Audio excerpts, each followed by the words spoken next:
We're now just over 1 month away from Apple releasing the iPhone 16 in September. So today I want to go over the latest leaks and rumors, as well as a batch of good and bad news for these phones. As we are so close to launch now, we're hearing the features that have made the cut and the features that have gotten postponed or pushed to next year. So let's start off with the bad news first. For months now, and especially considering the designs of this year's iPhones, we have known that the big feature is not going to be what you can actually see. It's not the vertically stacked camera on the lower end models or the new capture button that Apple is adding, and it's certainly not the design of the Pro models, which looks pretty much one-to-one to last year. The flagship upgrade for every iPhone 16 this year is going to be the new AI features and everything that Apple brings to these phones via Apple Intelligence, which includes some really cool features that Apple has already shown off. And while for a couple of months we weren't able to go hands-on with these, Apple just released the first iOS 18.1 beta to developers, where a number of new features are finally enabled. For the first time, we've gotten to see the brand new Siri UI, which in person does look absolutely unreal. Siri now has way more knowledge about Apple products. You can speak to Siri way more comfortably by rolling over your words or correcting yourself mid-sentence. We've got the new text generation tools where it can rewrite things to be a certain style, either more kind or more professional. We've got suggested replies in places like messages, summarization of emails, which is actually really dope. And in other places, you can now search for photos using more natural language, being specific, and the ability to generate movies using AI. Here's the thing though, as of right now, that's pretty much all of the Apple Intelligence features that we can currently play with, and everything else from the new version of Siri that actually knows you and has that personal context to custom image and emoji generation. Even cooler things like the photos retouching AI capabilities. Well, Apple's not rolling all of those out at the same time as these other features. They're kind of fragmenting the release of these Apple Intelligence features, which immediately made me wonder, well, if AI is the main upgrade for the iPhone 16, surely it wouldn't be delayed past the launch, right? But well, according to some new reporting, Apple's had a change of plans, and they have delayed the launch of AI features with Apple Intelligence on the iPhone 16 until sometime with the release of iOS 18.1 in October, which suggests that when you go and buy an iPhone 16 on day one when it releases in September, it won't have any new AI features built in. You'll have to wait about a month for those to get added to the phone through a software update. Now, upon initially hearing this bad news, it just didn't make any sense to me. I mean, how would Apple actually launch the iPhone 16 without you actually being able to use the big new feature right away? But then I was reminded to just last year in 2023 with what Apple did with the launch of the Apple Watch Series 9. See, the headline feature for last year's Apple Watch was Double Tap, where you could pinch your fingers together to perform an action. But when you bought the Apple Watch Series 9 in September right away, the feature was not there. In fact, it took Apple about a month and a half until the first major watchOS 10 update when we got watchOS 10.1 that included the Double Tap feature. Basically, an exact parallel to what it appears Apple is going to be doing with this year's iPhone 16 lineup. It's like the feature's coming, just not right away. By the way, if you love these renders and you want to see more, make sure you hit that subscribe button so you don't miss out on any future videos. Luckily, that's all the bad news. Everything else in this video is a bunch of great things we've heard for the iPhone 16 lineup, so let's move on to that now. Starting off with a new rumor that I missed from a few months ago, saying that the iPhone 16 would be Apple's first phone to potentially ship with 2 terabytes of storage, which would be double the amount of storage that Apple currently offers. It's been sitting at 1 terabyte for a while now, and while I didn't believe this initially, I could absolutely see Apple enjoying the ability to price that 2 terabyte storage option a lot higher, potentially sending a 2 terabyte iPhone 16 Pro Max close to $2,000, which is, I don't even know how to comprehend that much money for a phone. But hey, maybe you're looking for an external SSD for your iPhone, and that's actually why I partnered up with Charge, who sponsored today's video, to show you their brand new Charge Disk SSD enclosure. The fully transparent design on this thing is so cool, and installing the 2330 sized SSD is easy. You just pop it open right here, slide it in, and you instantly have crazy fast external storage because the Charge Disk has active cooling. Yeah, there's a little fan built in here so that when you're using the SSD, you're getting absolute maximum performance because it won't overheat, which is an issue I have had with literally every other SSD I have ever owned in my life. And let me just tell you, this has saved me more time in a week of using it than I've spent in my entire life wasted on everything else. Now, for additional protection, you can put it inside of the little case that it comes with, and there's even a USB cable attachment that doubles as a lanyard, but you can also pop it straight into your iPhone and record video from the camera app directly into the SSD. But most importantly, it is super fun. And right now, you can grab the Charge Disk SSD enclosure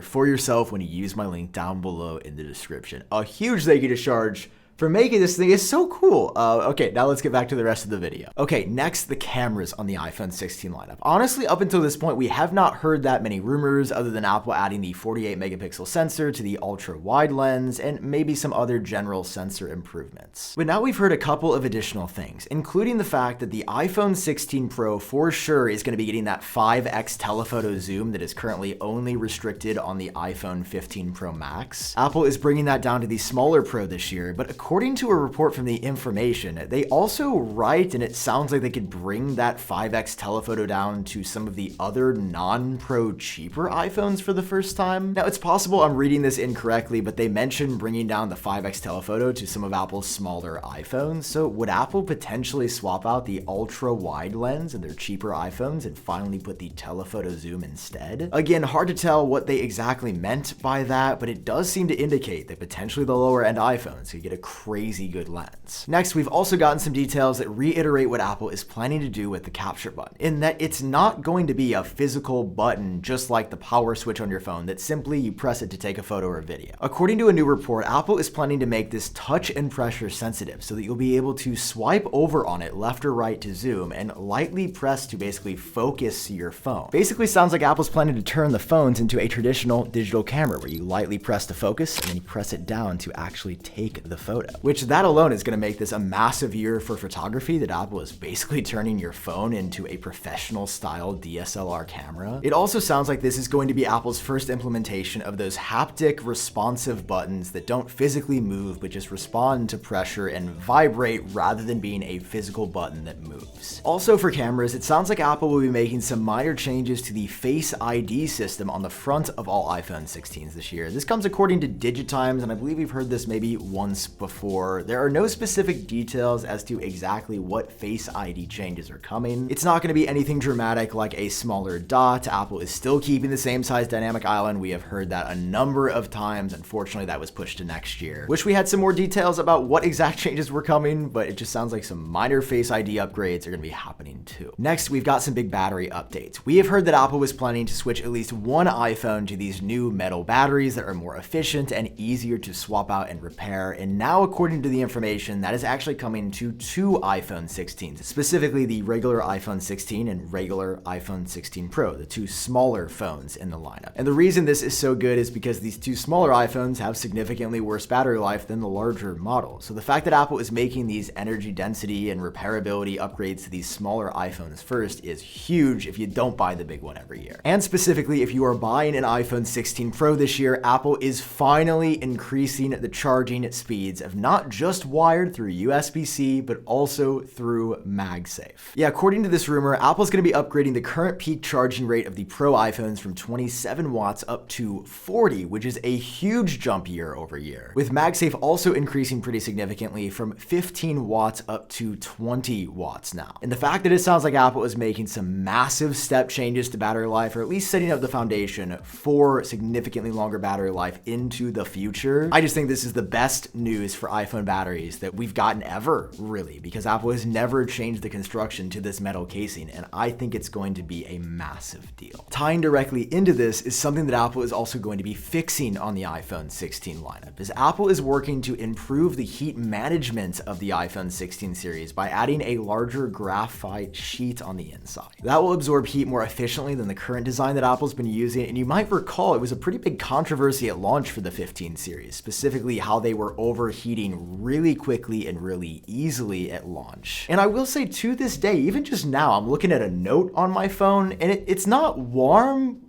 it also ain't cool. So while Apple has definitely made some software improvements to improve the heat management over time, this physical piece of hardware being added is just going to make it a lot better, especially for sustained loads if you're doing something like gaming. So super cool to see Apple sort of slyly admit there was a problem, while also fixing it and making it better at the same time. Now, finally rounding things out, if you are buying the iPhone 16 Pro this year, we have heard a number of rumors in the past month that the new color for this year is without a doubt absolutely going to be a new rose color and the return of gold in a way. It's still not going to be a really vibrant color. It's going to be a bit muted. It goes in line with previous Pro Apple colors where they are a bit more reserved. I think it's better than what we've gotten in recent years and a bit more exciting than what we've seen nonetheless. I don't think it's going to be the color for me, but I know a lot of folks have been wanting to see a pink Pro iPhone forever, and I could genuinely, as silly as it sounds, see a lot of regular iPhone users upgrading to the Pro models for the first time just to get this colorway. So all things considered, with us being just over a month out from the launch of the iPhone 16, things are looking pretty good, even if the headline feature won't be there on day one. Finally, as always, I want to give a huge shout out to Crody as well as Artifacts for the absolutely incredible renders that you've seen throughout this entire video. It would not have been possible without them, so give them a follow link down below. Make sure you subscribe for way more on the iPhone 16. We're going to be ramping up the content as we get closer because I am so excited. And drop a like if you enjoyed watching this one. I love you guys. You're the best. Y'all my goats. FRFR, Hundo P. And I will catch you. I've been Sam, and I'll catch you in the next one. Bye-bye.